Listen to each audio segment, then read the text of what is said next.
Hello everyone, we are from Group 4 and we are going to present children's television in Indonesia. Our group consists of Cinta, Gerald, Karin, and myself, Nadia. Okay, let us start with the children's television regulation in Indonesia.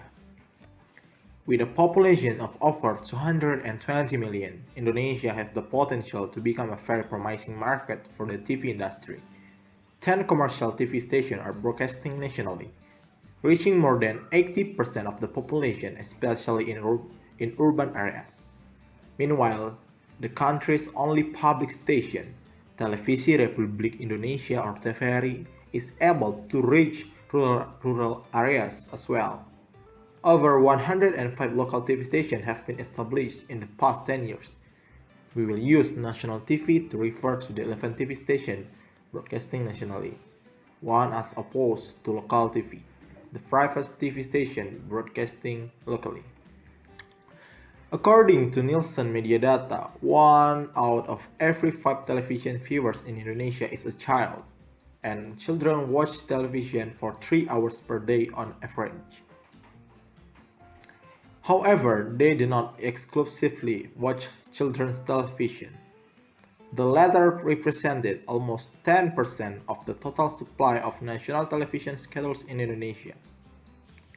Children's television here refers to programs targeted primarily at children and designed to attract primarily child viewers, according to Alexander in 2001 at page 495.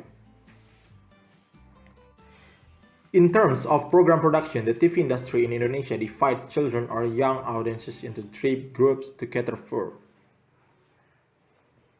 Those who wear red, white, blue, white, and gray, white uniform, referring to the colors of the school uniform used in Indonesia.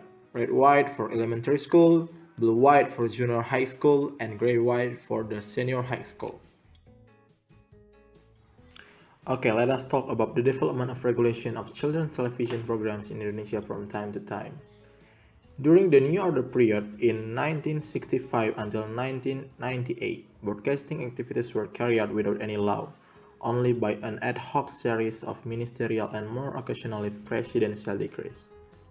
The pressure on the government for a broadcasting act only got stronger after the commercial station entered the business. Concerns about quality and quantity of children's television were raised by television advocates in seminar, research, publication, and lobbies by organizations to the government since commercial television programs were permitted to broadcast nationally. The Broadcasting Act of 1997 created an opportunity for change in children's television in Indonesia because it explicitly stated 2 points. The first point is broadcast content should provide protection and empowerment to the particular audience of children and youth by broadcasting programs in a particular time slot. And the second point is commercial advertising. Advertising content for children should consider and meet the broadcasting standard for children. The Act also stated that the government should establish an independent body within the Ministry of Information that has to determine the standard. The government never issued the broadcasting regulation that would put the Broadcasting Act of 1997 into effect. However, de facto the station could broadcast children's programs at any time. A broadcasting standard for a children's program was never issued and an independent body was never established. A children's television advocate analyzed the failure of the enforcement of the Act as a proof of the assumption that the government did not provide protection to the children because it yielded to the pressure of commercial station owners who made a lot of profit with children's programs. The political reform in 1998, which started with the presidency of President Suharto, changed the face of the television business in Indonesia. The Broadcasting Act of 1997 was abandoned. When in 2000 the Abdurrahman Wahid government dissolved the Ministry of Information, which held control over broadcasting, the unregulated system of television broadcast was prolonged. Later, in 2001, the ministry was re-established as the Ministry of Communication and Information. Another opportunity for change appeared in 2002 when the government issued Law Number 32 that concerning about broadcasting. Similar to the Broadcasting Act of 1997, the Broadcasting Act of 2002 also made explicit the responsibility of television stations to empower the particular audience of children and youth by broadcasting programs on a proper time, even though the proper time slot was not mentioned in the Act, and establishing a program classification depending on the content. It also stated that the TV station should meet a broadcasting standard for children program, implying that the KPI has to compile a special broadcast standard for children's programs. In 2003, KPI was formed. In the same year, the commercial station formed the Indonesian Television Broadcasting Association, or well known as Asosiasi Televisi Swasta Indonesia (ATVSI), and published their code of ethics which stressed their ability to regulate themselves. The code mentions children's television in two instances. The first is members of ATVSI will have an internal censor for their program and advertising output in an effort to prevent damage from occurring to children. And the second is members of ATVSA see to it that children's broadcasts bring added value to children's development. The association refused to comply with the Broadcasting Code of Conduct, or known as Pedoman Perilaku Penyiaran, and the Broadcast Program Standard, or well known as Standard Program Siaran, that was issued by KPI in 2004, saying that it was invalid since it was only a decree and not a regulation. For children's television advocates, the P3SPS of 2004 was a step forward in their efforts to protect children from television content, but it also showed the compromise between the government, the media, and the market. KPI revised the decree of P3SPS of 2004 and issued the Broadcast Program Standard of 2007. Referring to Australia's Children's Television Standard of CTS of 2005 as a benchmark for successfully regulating children's television advocates suggested that KPI revise some points in the SPS 2007. On the next slide, we will be talking about the children's television program's production over 4 decades. The start of children's television started in the 1970s. There are a number of TV set owners increasing at that time. Then, watching television became a more integrated part of a family life in Indonesia. TVRI broadcast children's programs between 6 p.m. and 7 p.m. on weekdays and in the morning on Sundays. The average duration of children's television in the 1970s was 6.8 hours per week. Now, when we are looking at the table, it is children's television output in hours per week, type, and origin during the 4 decades. In the first decade of 1970 until 1979, the average number of hours per week is 6.8, and then in the 1980 until 1989, it is decreased into 6.6 of hour per week. Then it increased in the 1990 until 1999, become 34.6 of hour per week. And in the last of 2000 until 2009, it is increased until 137.7 of hours per week. Although the output fluctuated over the years, more than half of the programs were locally produced. In the 1970s, there are more musical or educational programs such as singing, dancing performance, or language learning. Then, TVRI received a lot of positive appraisal from their audience, especially for their in-house production, such as Mari Menyanyi, Lagu Pilihanku, and Taman Kanak-Kanak. Not only for in their house production, TVRI import program come from the United States, consistent with the origin of program for older audience. All of the imported programs were entertainment such as Popeye the Sailor Man, Woody Woodpecker Show, Bozo the Clown, and Disney movies, but the majority of children's television was non-cartoon.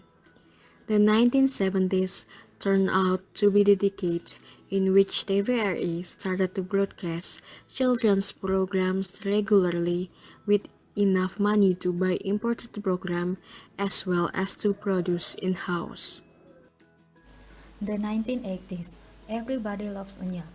Si Unyil is a serial TV that broadcasted every Sunday morning. It was created by Suyadi, who also acts as Pak Raden. The characters of this series are hand puppets, with the main character named Unyil, means tiny in Indonesian. The first appearance of the show was in 1980 at TVRI.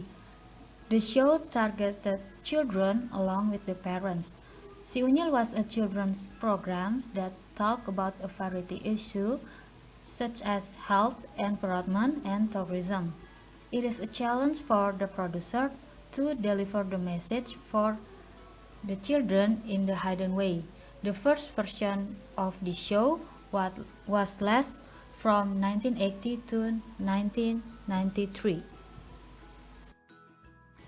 The second appearance of Si Unyil was in 2002. A production house entrepreneur, Helmi Yaya, collaborated the old version with the modern ones that thrived at the time.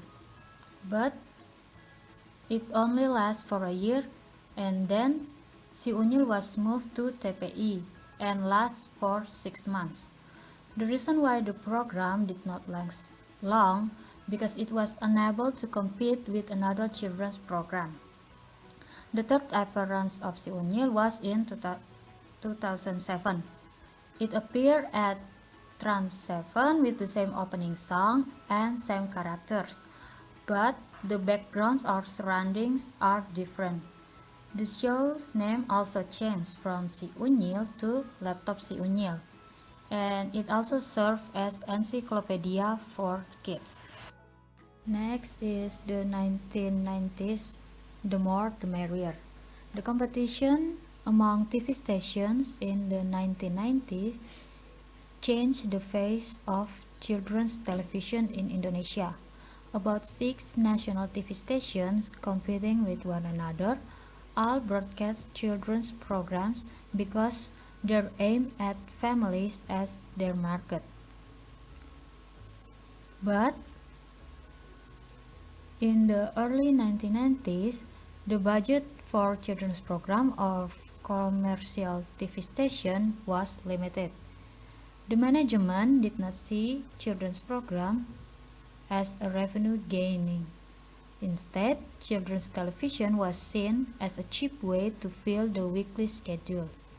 Commercial TV stations prefer to broadcast import children's program from the US or Japan because they are cheaper than the local product.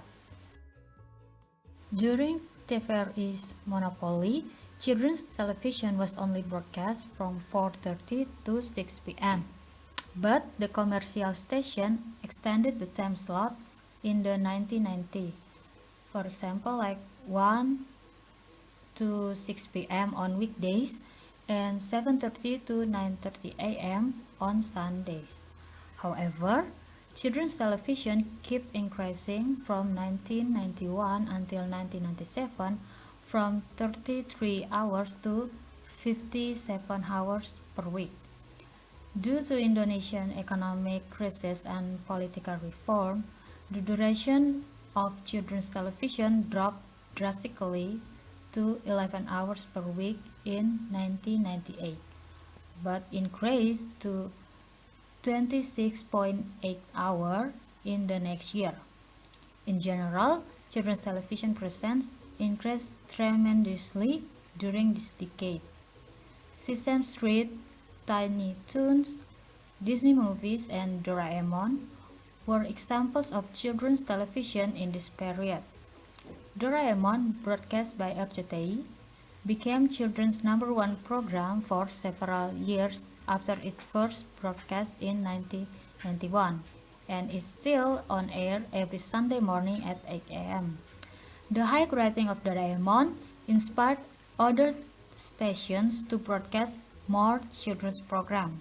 At the same time, advertising agencies realized that children have purchase power or the power to influence parents' decisions to buy household supplies, which explain the many advertisements inserted in children's TV programs.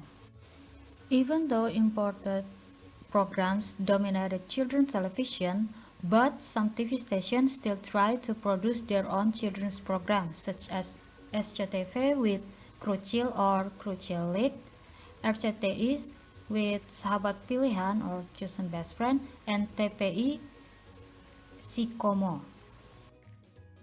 The 1990s witnessed dramatic change in children's televisions in Indonesia. Commercial stations play a big role in children's television and overshadows TVRI after 2 decades of monopoly.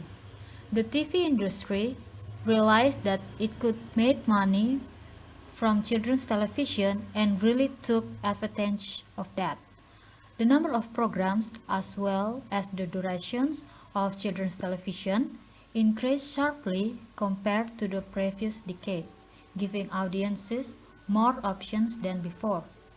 Imported programs revolve local production, regardless of government regulation stipulating that TV stations should broadcast local programs at least 60% of the total broadcasting time. Still, commercial stations continue to make effort to produce good quality children's programs. The proportion of cartoon and non-cartoon programs also changed, in that their number was almost equal during this decade. There are 4 new commercial stations that entered the TV business in the year 2000. Those are Trans TV, TV7, LaTV, and Global TV. In 2004 to 2005, LaTV tried to grab the children's television market through cooperation with the Nickelodeon network. However, due to financial problems, they lost the cooperation with Nickelodeon to Global TV, which dominated children's television between 2006 and 2009. Avatar: The Legend of Aang and SpongeBob SquarePants are some examples of popular programs by Nickelodeon that Global TV aired. The average amount of children's television in the 2000s reached 137.7 hours per week. Children were granted a lot of choice at every hour of the day, and cartoon programs especially dominated children's television. Imported programs outnumbered the locally produced programs. Children's television received 6% of total television advertising revenue from 2007 until 2008. Equal to 120 to 144 million US dollar, more than the revenue of sport programs. The average duration of children's television per week increased by 400% compared to the previous decade, and considering that children's television is available all day long, it is fair to assume that children's television in Indonesia is profitable enough for the TV stations. In the terms of its history and regulation, the 4 decades above illustrate the lack of a prominent government role in the establishment and the development of television in general and children's television in particular. The previous 4 decades have been characterized by a steady increase in children's television, especially after the establishment of commercial stations. Children's television soon became a profitable industry, leading to tight competition over young audience among the commercial station. That is it for our presentation. Thank you.